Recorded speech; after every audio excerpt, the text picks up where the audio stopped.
kasih Bapa. Kami akan mempersiapkan diri kami untuk kembali diberkati oleh firman. Urapi bibir mulut hamba,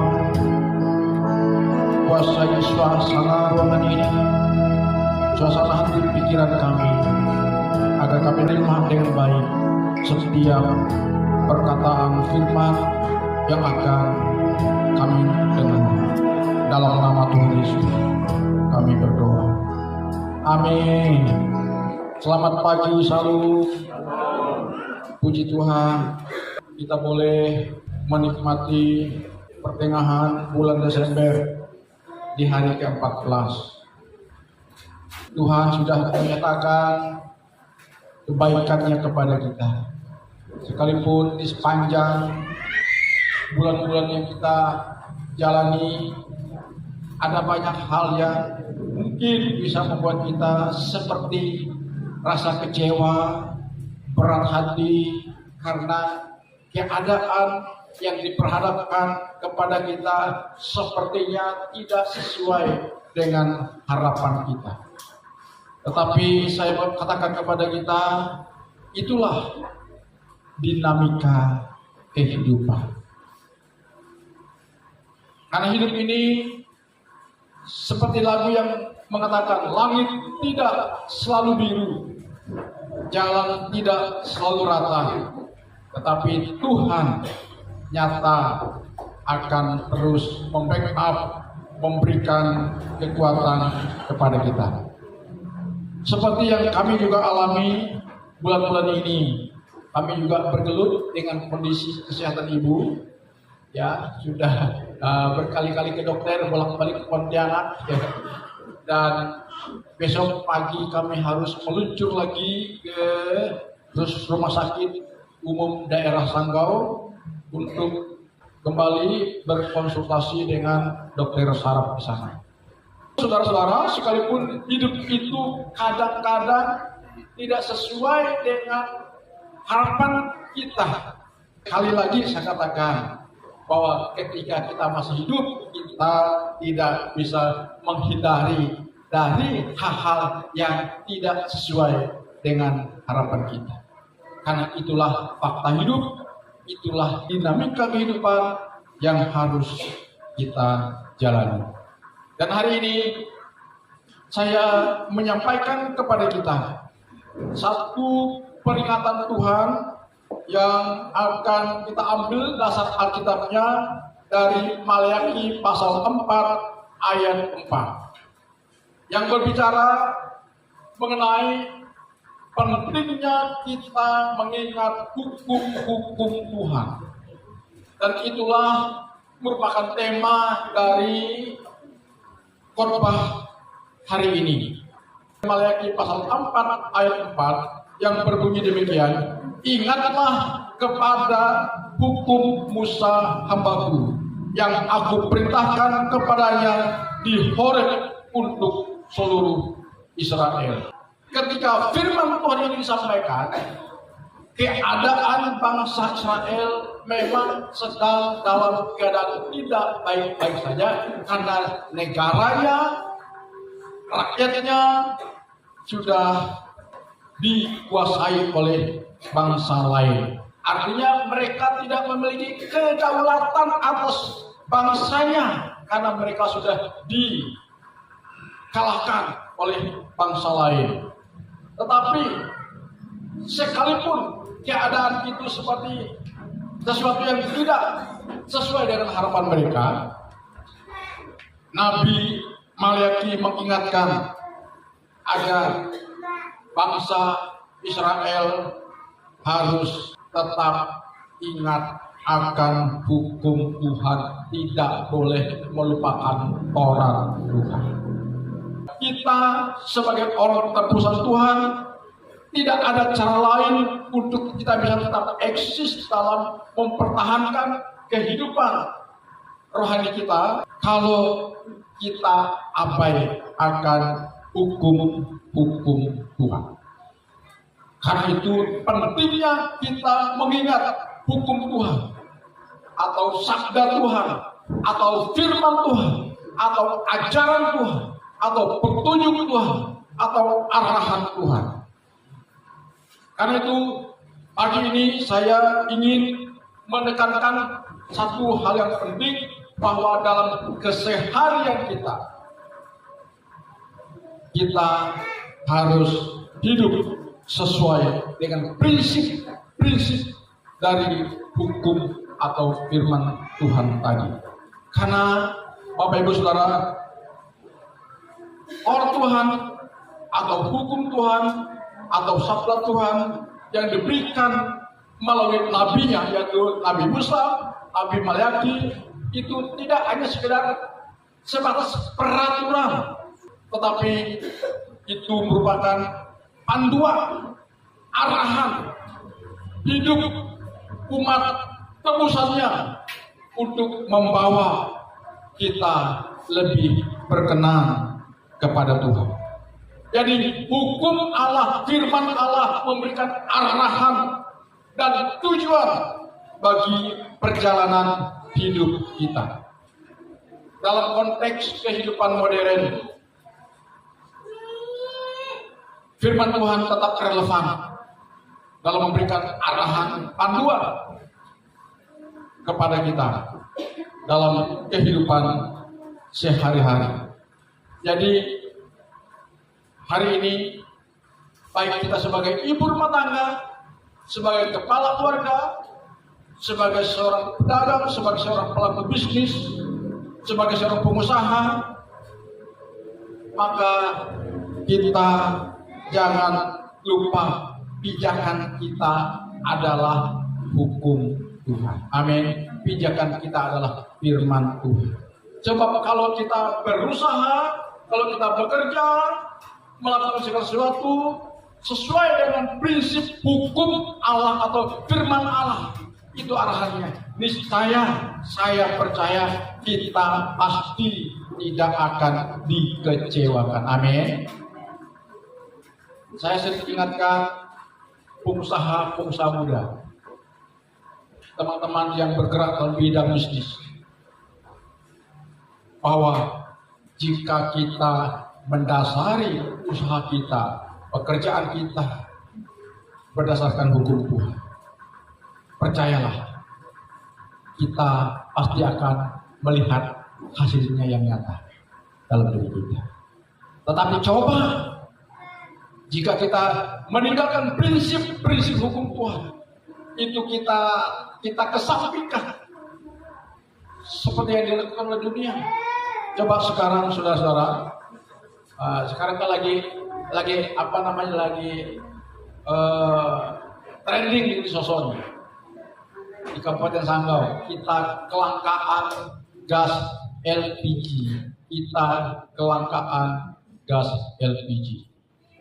Dalam kelangkaan itu, coba ditimbang LPG yang 3 kilo. Apakah benar 3 kilo? Itu tidak. Nah, siapa yang bermain di sini? Para distributor, bukan pedagang eceran. Jangan salahkan Pak Anies, jangan salahkan Pak Jamilus, mungkin juga Ibu Meli juga ada juga ya. Bukan mereka menerima dan distributor. Yang salah siapa? Nah, itulah namanya permainan dunia yang tidak mendasari usahanya atas prinsip hukum firman Tuhan. Beras yang bagus dioplos, ya kan? Kopi yang seharusnya kopi yang enak dioplos, ya. Kopi Jojo dicampur dengan kopi emas. Kopi harga 30.000 sekilo dioplos lagi, sedikit dicampur kopi emas, ya kan? Dijual menjadi 10.000 per pot.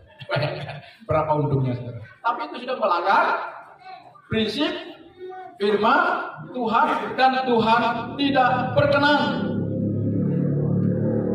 kepada kita jika kita melakukan hal itu. Itulah sebabnya hari ini saya terus mengingatkan kita dalam kehidupan sehari-hari, jangan sampai kita melenceng dari prinsip hukum, yaitu firman Tuhan. Sebab kalau kita melenceng dari prinsip ini, satu kali boleh lolos, 2 kali boleh lolos, mungkin 10 kali boleh lolos. Tapi untuk kali ke-11-nya kita akan ketahuan, saudara. Karena itu jangan bermain-main dengan hal-hal yang tidak benar, saudara. Itu akan menjadi bumerang kehidupan kita di masa yang akan datang.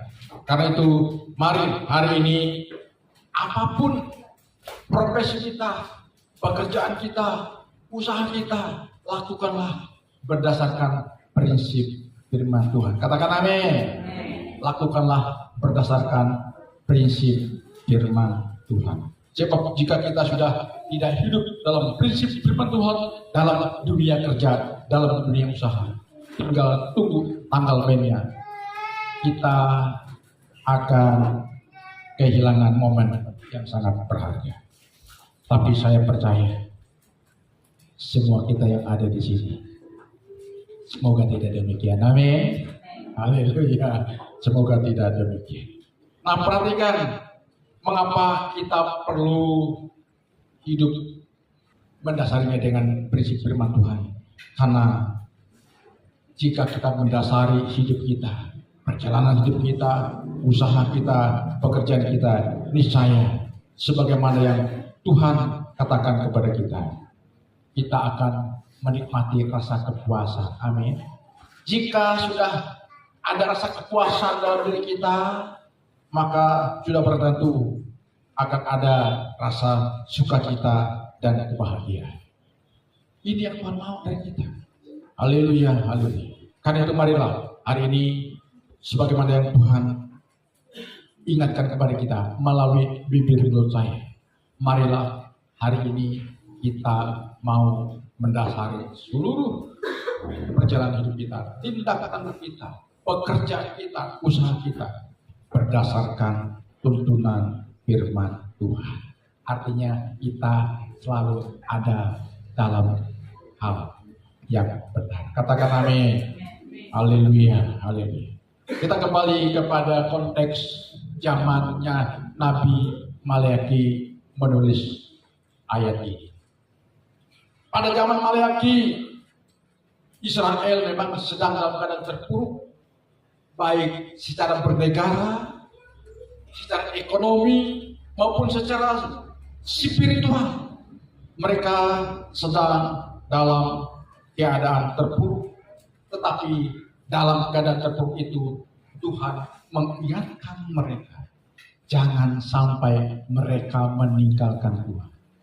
Dalam keadaan hidup yang tidak sesuai dengan harapan kita, Tuhan mengingatkan kita seperti yang dialami oleh bangsa Israel pada waktu itu, untuk tetap ingat akan hukum Tuhan. Karena ada janji di sana, saudara-saudara.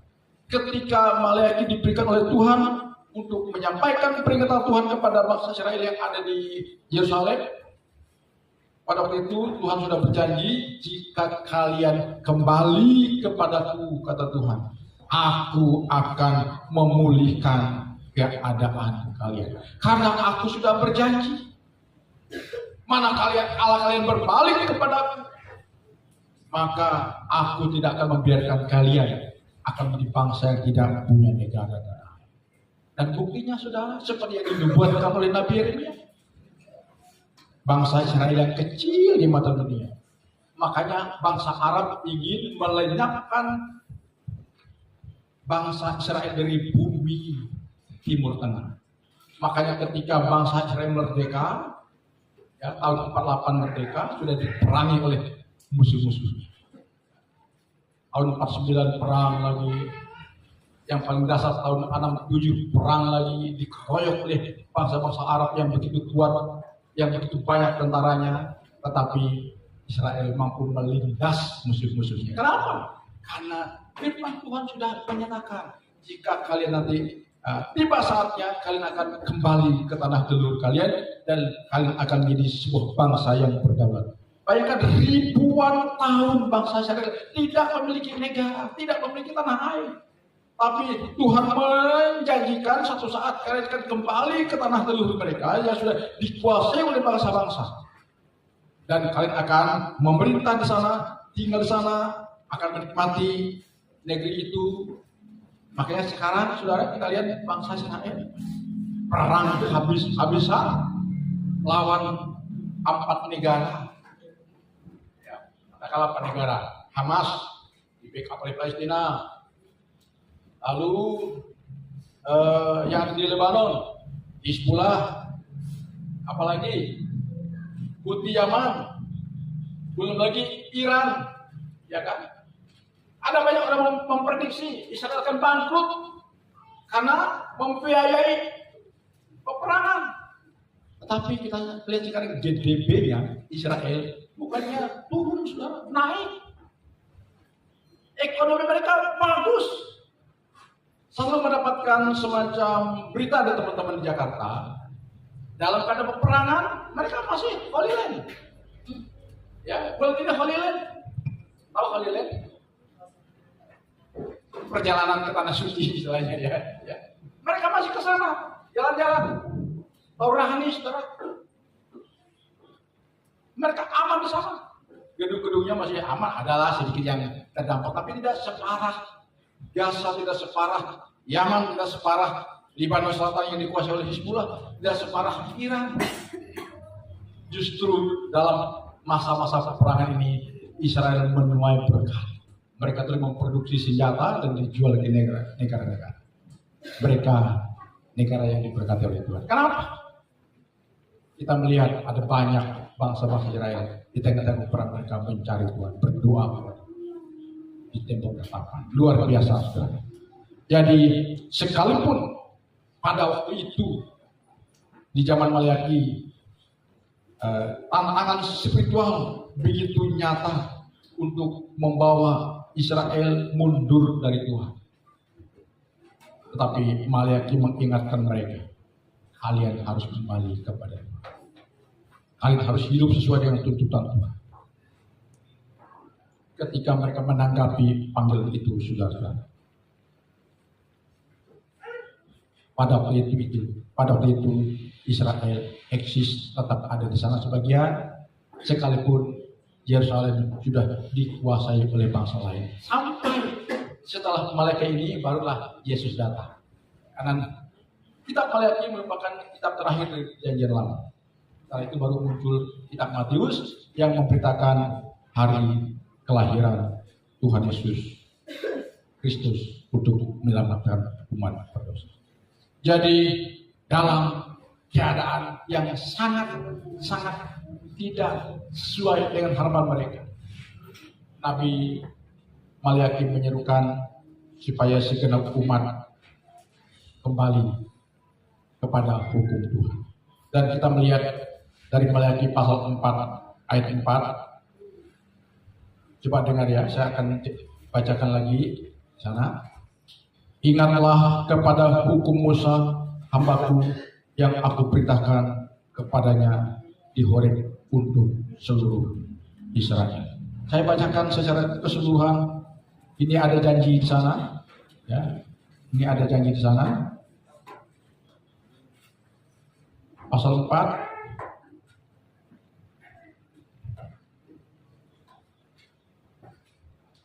Apa di sana?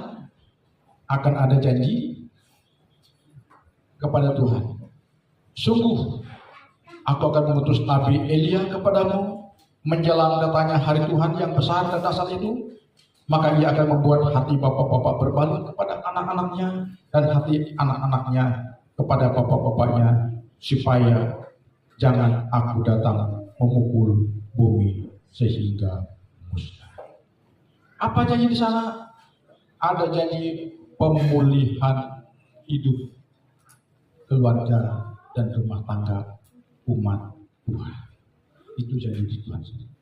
Ya, jika kita berbalik kepada Tuhan, meresponi panggilan Tuhan, meresponi firman Tuhan, percayalah saudara-saudara, ada janji pemulihan di sana karena kehadiran Allah akan dinyatakan dalam keluarga umatnya.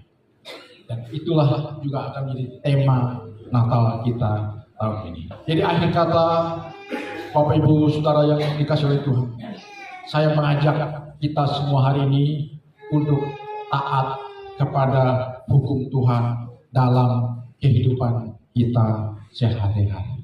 Baik kita sebagai ibu rumah tangga, baik kita sebagai kepala keluarga, baik kita sebagai siswa, sebagai seorang mahasiswa, sebagai seorang pekerja, sebagai seorang pengusaha, sebagai seorang pedagang, sebagai seorang pelaku bisnis, dasari hidup kita atas tuntunan firman Tuhan.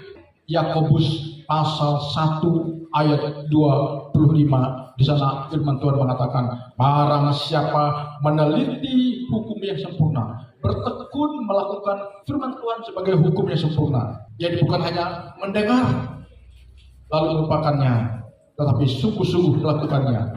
Apa janji Tuhan di sana? Ia akan berbahagia oleh perbuatan. Ya. Jadi kalau kita mendasari hidup kita di atas dasar firman Tuhan yang mengatur langkah perjalanan hidup kita, percayalah, kita akan menjadi orang yang berbahagia di dunia. Amin. Maukah kita menjadi orang yang terbahagia di dunia? Karena hanya itu yang orang mimpikan. Ya. Makanya orang mau berusaha jadi orang sukses, jadi orang banyak duit, supaya jadi orang bahagia. Tapi kenyataannya banyak orang berduit, kaya raya, tapi tidak bahagia. Kenapa? Karena mereka tidak hidup dalam tuntunan Tuhan. Nah, saya mengajak kita hari ini, kalau kita hidup sesuai dengan tuntunan Tuhan, melakukan firman Tuhan, maka percayalah, ini bukan perkataan saya, ini perkataan Tuhan, maka kita akan menjadi orang yang terbahagia di dunia. Jadi kalau saudara banyak duit, mendengar firman Tuhan, melakukan firman Tuhan, kebahagiaan saudara berlapis-lapis. Amin. Ya, amin. Haleluya. Tuhan Yesus memberkati kita.